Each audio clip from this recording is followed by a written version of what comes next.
Kolkata night Riders versus Lucknow super Giants. இந்த game வந்து Kolkata Eden கார்டன்ஸ்ல நடக்குது. அண்ட் அந்த கிரவுண்டை பொறுத்த அளவில் கொஞ்சம் ஒரு பவுலிங் சப்போர்ட் பண்ணுற பிச் தான். அண்ட் குறிப்பாக ஸ்பின்னுக்கு ரொம்ப ஃபேவரான பிச்சாகவே இருக்கு. ஸோ அதெல்லாம் கன்சிடர் பண்ணி பிக்டா ஃபேண்டசி 11 அண்ட் அந்த 11 என்ன அப்படின்றத இப்போ பார்க்க போகிறோம். அண்ட் அந்த வகையில் விக்கெட் கீப்பராக Nicholas Pooran come on hands down.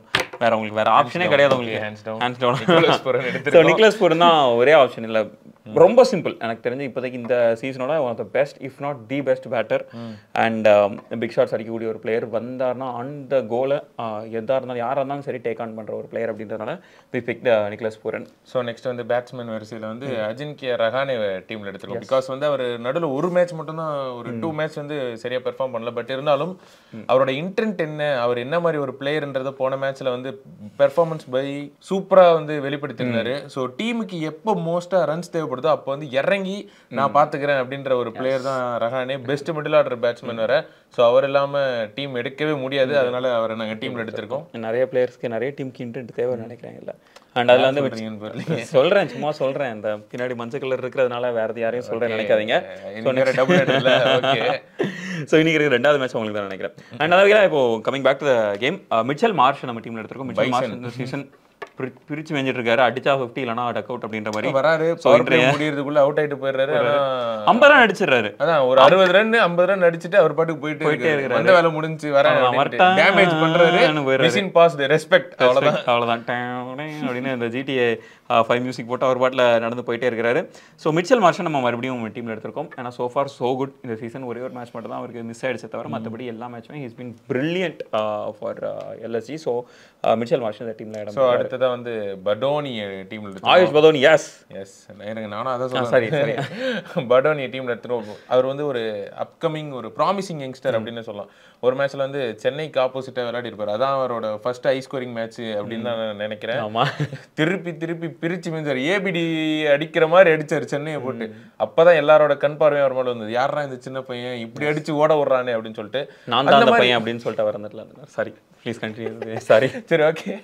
அந்த மாதிரி ஒரு பிளேயர் வந்து மறுபடியும் வந்து அவர் கம்பேக் கொடுத்துருக்காரு அப்படின்னு சொல்லலாம். தொடர்ந்து 2 இன்னிங்ஸ்லயுமே நல்லா ஆடிட்டு இருக்காரு. ஸோ பதோனி வந்து ஒரு கிரேட்டஸ்ட் பிளேயரா வருவாரு. அதனால வந்து நீங்க டீம்ல எடுக்கணும் அப்படின்னு நான் சொல்ல வரல.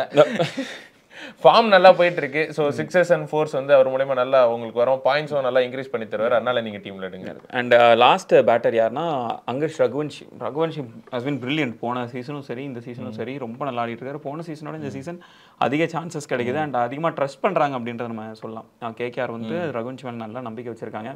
இந்த மேட்ச் நரேன் ஆடுவாரா, ஐ மீன் லைக் ஓப்பனராக வருவாரான்றது ஒரு கேள்விக்குறியாக இருக்குது. ஏன்னா இந்த சீசன் அந்த ஓப்பனிங் ஸ்பாட் வந்து கொஞ்சம் ஒரு கேள்விக்குறியாக இருக்கிறதுனால ரகுவன்ஷி வந்து இப்போ 1 down வரதுக்கான சான்சஸ் இருக்குது. ஸோ அப்படின்னும் போது இன்னும் கொஞ்சம் அதிக பால் ஃபேஸ் பண்ணுவார்.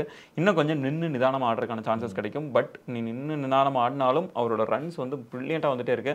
பவுண்டரிஸ் மூலமாக அதிக ரன்ஸ் எடுத்துகிட்டு இருக்காரு.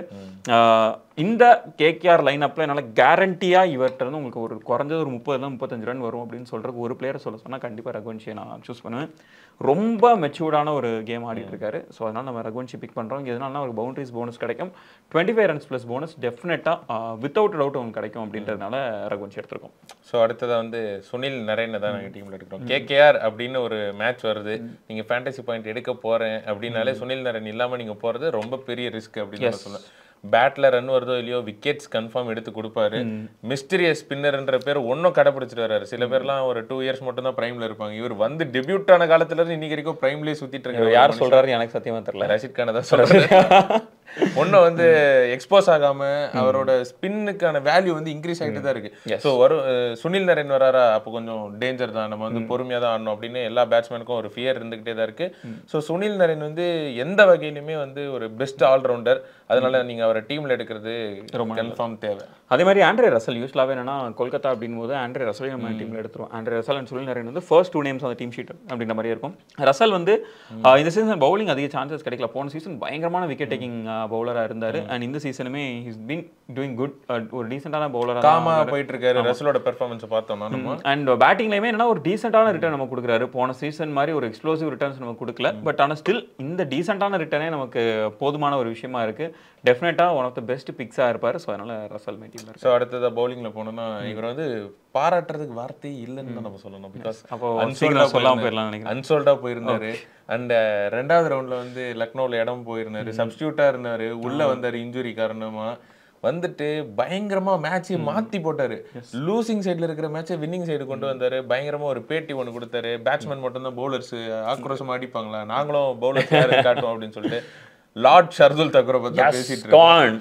பிகாஸ் அவர் பவர் பிளேல போட்டு நம்ம இது வரைக்கும் பார்த்தது கிடையாது. பட் பவர் பிளேலே அவர் டெத் ஓவர்ல என்ன பண்றாரோ அதை பவர் பிளேலே காமிச்சிட்டு இருக்காரு. ஸோ பிரேக் த்ரூ வேணும், விக்கெட்ஸே போக மாட்டேது அப்படின்னா we call lord Shardul Thakur. வர்றாரு, விக்கெட் எடுக்கிறாரு, மொமெண்டம் பிரேக் பண்றாரு, போறாரு, வராரு, விக்கெட் எடுக்கிறாரு, மொமெண்டம் பிரேக் பண்றாரு, போறாரு, அவ்வளவுதான், ரிப்பீட். ஸோ கன்ஃபார்மா ஷர்துல் தக்கூர்னால உங்களுக்கு விக்கெட்ஸ்ல அதிக பாயிண்ட்ஸ் எடுத்து கொடுப்பாரு. அது மட்டும் இல்லாமல் அவருக்கு பேட்டிங் வந்து கொஞ்சம் அப்தி ஆர்டர் வந்தாலும் அவர்கிட்ட இருந்து ரன்ஸ் நிறையவே அடிச்சு கொடுக்குற ஆள் தான். ஸோ ஷர்துல் தக்ரை டீம்ல எடுக்கிறோம். அடுத்தது வந்து வருண் சக்கரவர்த்தி. வருண் சக்கரவர்த்தி ஆஃப்கோர்ஸ் உங்களுக்கு இந்த ஐ மீன் லைக் கடைசி 2 சீசனாகவே ரொம்பவே நல்லா பண்ணிருக்காரு. அதுவும் நம்ம இன்னும் சொல்ல போனோம் அப்படின்னா இந்த ஒரு ஸ்பின் ஃப்ரெண்ட்லி பிச்சில் வந்து இந்த மாதிரி மிஸ்ட்ரி ஸ்பின்னர் இருக்கிறது ஒரு பெரிய அட்வான்டேஜாக இருக்குது. இந்த சீசனுமே ரொம்ப ஒரு நல்ல விக்கெட் டேக்கிங்காக தான் இருக்கிறாரு. கிட்டத்தட்ட 200+ பாயிண்ட்ஸ் இது வரைக்கும் ஸ்கோர் பண்ணியிருக்காருன்னு நினைக்கிறேன். ஸோ அதனாலவே நம்ம வருண் சக்கரவர்த்தி டீமில் எடுத்துருக்கோம். அடுத்ததான் வந்து டிக்வேஷ் டீமில் எடுக்கிறோம். பிகாஸ் எல்லாருக்குமே தெரிஞ்சது தான் டிக்வேஷ் வந்து அந்த மேட்ச் என்ன பண்றீங்க, அவர் எல்லாரும் தெரிஞ்ச டிக்வேஷ் வந்து வேற மாதிரி ஒரு பெர்ஃபார்மன்ஸ் கொடுத்திருந்தாரு லாஸ்ட் மேட்ச்ல. அந்த மேட்சோட பெர்ஃபார்மன்ஸ் இந்த மேட்ச்ல தொடரும். அது மட்டும் இல்லாம விக்கெட்ஸ் குவிப்பாரு அப்படின்றனால ஸ்பின்னுக்கு ஃபேவரான பிச். அதனால வந்து டிக்வேஷ் டீம்ல டிக்வேஷ் இந்த டைம் ரொம்ப ஒரு கான்ஃபிடென்ட்டான ஒரு ரிட்டர்ன் எனக்கு கிடைக்குமோ அப்படின்ற மாதிரி தான் தோணுது. நெக்ஸ்ட் யாருன்னா வைபவ் அரோரா எடுத்துருக்கோம். வைபவ் அரோரா இந்த சீசன் ரொம்பவே நல்லா பண்ணிருக்காரு. போன சீசன் எப்படி ஹர்ஷித் ராணா வந்து ஒரு பிரேக் த்ரூ பிளேயராக இருந்தாரோ இந்த சீசன் வைபவ் அரோரா மேலே எல்லாருமே எதிர்பார்ப்பு வச்சிருந்தாங்க. கேகேஆருமே ரொம்ப நம்பிக்கை வச்சிருந்தாங்க. அதனால தான் அவங்க எப்படியாச்சும் ரீடைன் பண்ணணும் அப்படி இப்படின்லாம் பயங்கரமாக பார்த்துட்டு இருந்தாங்க. கடைசியில் அவங்க மறுபடியும் அவங்களோட டீம்லேயே இணைச்சிருக்காங்க. அண்ட் வைபவ் அரோரா இந்த சீசன் கேகேஆர் வச்ச நம்பிக்கையை வந்து காப்பாற்றிட்டு இருக்காரு அப்படின்னே சொல்லலாம். ஸோ அதனால வைபவ் அரோராவையும் டீம் எடுத்துருக்கோம். இல்லை கேப்டனாக யார் போட்டிருக்கோன்னு பார்த்தீங்கன்னா நிக்லஸ் பூரனா போட்டிருக்கோம். அண்ட் வைஸ் கேப்டன் யார்? வைஸ் கேப்டன் சுனில் நரேன் எடுத்திருக்கோம். அண்ட் இதில் பேக்கப் பிளேயர்ஸ் யாரெல்லாம் எடுத்திருக்கோம் அப்படின்னு பார்த்தீங்கன்னா வெங்கடேஷ் ஐயரை டீமில் எடுத்திருக்கோம். அண்ட் முன்னாடியே நீங்கள் நிறைய பேர் கேட்டிருந்தீங்க பேக்கப் பிளேயர்ஸ்லாம் எங்களுக்கு பாயிண்ட் கிடைக்குமா அப்படின்ட்டு. பேக்கப் பிளேயர்ஸ் பாயிண்ட் கிடைக்காது. நீங்கள் வந்து சும்மா ஒரு சேஃப்டிக்காக பேக்கப் பிளேயராக நீங்கள் ஒரு 4 மல்டிபிள் சாய்ஸ் கொஸ்டின் மாதிரி உங்களுக்கு இவர் இல்லைன்னா அவர் எனக்கு வந்து இவர் சரிப்பட்டு வரல அப்படின்ற காரணத்தினால நீங்கள் இவரை எடுத்துக்கலாம். நீங்கள் டாஸ் போட்டதுக்கு அப்புறம் ஆஃப்டர் த டாஸ் வந்து நீங்கள் இந்த பேக்கப் பிளேயர்ஸை நீங்கள் உங்களோட டீமுக்குள்ள நீங்கள் எப்படியாச்சும் எடுத்து வச்சுக்கணும். டீமுக்குள்ள நீங்களாவே யாரை சப் அவுட் யார் சப் இன் அப்படின்றது நீங்களே டிசைட் பண்ணிடணும். அண்ட் ஜஸ்ட் ஒரு பேக்கப் அப்படின்றது சும்மா தான் அவங்க எவ்வளோ பாயிண்ட்ஸ் எடுத்தாலும் உங்களுக்கு வராது. ஃப்ரண்ட் 11ல் ஃபர்ஸ்ட் 11ல் யார் இருக்காங்களோ அவங்க மட்டும் தான் பாயிண்ட்ஸ் வரும். ஸோ அதை சொல்லிட்டு பேக்கப் பிளேயர்ல நம்ம வந்து வெங்கடேஷ் ஐயர் டீம் எடுத்திருக்கோம்.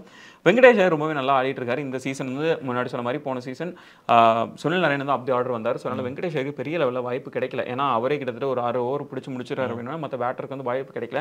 இந்த time Venkatesh Iyer has been decent. So அதனால நம்ம வெங்கடேஷ் ஐயர் டீம் எடுத்திருக்கோம். மேபி லைக் நீங்கள் ரஹானேயோ இல்லை ரகுவன்ஷியோ வேற யாராவது தூக்கணும் அப்படின்னு நினைச்சீங்க அப்படின்னா வெங்கடேஷ் ஐயர் வந்து உங்களுக்கு நல்ல ஆல்டர்னேட்டிவாக இருப்பார். ஸோ நெக்ஸ்ட் பிளேயர் வந்து டேவிட் மில்லர். இவரை பற்றி நம்ம ஏற்கனவே நிறைய எக்ஸ்பிளனேஷன் கொடுத்துருக்கோம். Man will not perform in winning cause, he will only perform in losing cos.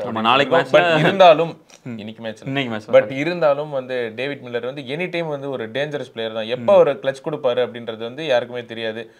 Suppose 30 balls 70 அடிக்கணும் அப்படின்னா David Miller is key. 30 balls 69 வரைக்கும் வந்து அடிச்சுட்டு கடைசியில் ஓ மை காட் ஒரு ரன்ல தோக்குறாங்க. நமக்கு அவங்க வின் பண்றாங்களா தோக்குறாங்கிறது முக்கியம் கிடையாது. நல்ல ரன்ஸ் தான் முக்கியம். நமக்கு பாயிண்ட்ஸ் தான் முக்கியம். ஓகேவா? டேவிட் மில்லரை வந்து நீங்க எடுங்க அப்படின்னு நான் ரெக்கமெண்ட் பண்றேன். பட் நீங்க வந்து இவருக்கு பதிலா எடுங்க அப்படின்னு சொல்ல மாட்டோம். உங்களுக்கு பிடிச்ச பிளேயர் நீங்க எடுத்து வச்சிருப்போங்க. Just multiple choice of question மாதிரி உங்களுக்கு இவர் இல்லைன்னா அவர் அப்படின்ற மாதிரி. நெக்ஸ்ட் வந்து ஹர்ஷித் ராணா எடுத்திருக்கோம். ஹர்ஷித் ராணா மட்டும் சொன்ன மாதிரி போன சீசன் ரொம்ப நல்லா பண்ணாரு. இந்த சீசனும் ஒரு டீசெண்டாக தான் ஆடிட்டு இருக்காரு.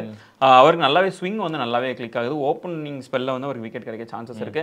பட் வைபவ் அரோராவும் கிட்டத்தட்ட ஹர்ஷித் ராணாவும் ஒரே மாதிரியான ப்ரொஃபைல் அப்படின்றாலும் யாராச்சும் ஒருத்தர் மட்டும் எடுக்கலாம் அப்படின்னு சொல்லிட்டு தான் எடுத்திருக்கோம். உங்களுக்கு வைபவ் அரோராவோட ஹர்ஷித் ராணா ஒரு பெட்டரான ஆப்ஷன் அப்படின்னு நீங்க நினைச்சீங்க அப்படின்னா you can go with Harshit Rana. But நாங்கள் எதனால வைபவ் அரோரா எடுத்திருக்கோம்னா இந்த சீசன் அவர் இன்னும் கொஞ்சம் நல்லா பெர்ஃபார்ம் பண்ணியிருக்காரு அப்படின்னு அந்த பியூர்லி ஃபார்ம் பேஸ்டாக தான் நம்ம ஒரு டீம் எடுத்திருக்கோம். ஸோ உங்களுக்கு ஹர்ஷித் ராணா எடுக்கணும்னு நினைச்சீங்க அப்படின்னா you can go for it. So next லாஸ்ட்டாக எடுக்கிற பிளேயர் வந்து அப்துல் சமத் தான். So one of the upcoming power hitter அப்படின்னு சொல்லலாம். பும்ரா பாலே சிக்ஸர் பறக்க விடுற ஒரு ஆள். ஸோ எனி டே நீங்கள் வந்து எவ்வளோ ஹார்டான பவுலர் எடுத்துகிட்டு வந்து நிப்பாட்டினாலும் யாக்கரே போட்டாலும் அது சிக்ஸாக கன்வெர்ட் பண்ணக்கூடிய ஒரு திறமையான பேட்ஸ்மேன் தான் அப்துல் சமத். நீங்கள் வந்து உங்கள் டீமில் ஒரு பவர் ஹிட்டர் இல்லை, எனக்கு வந்து பவர் ஹிட்டர் தான் டீமில் வேணும், சீக்கிரமாக ஃபால் ஆஃப் விக்கெட்ஸ் ஆகிடும், இவர் வந்தாருன்னா ஸ்டாண்ட் பண்ணி ஆடுவார் அப்படின்ற நம்பிக்கை இருந்தால் நீங்கள் வந்து இவரை டீமில் எடுத்துக்கலாம். ஸோ இதுதான் எங்களோட 11 எங்களோட பேக்கப் பிளேயர்ஸ் அண்ட் எங்களோட கேப்டன் வைஸ் கேப்டன் நாங்கள் சொல்லியிருக்கோம்.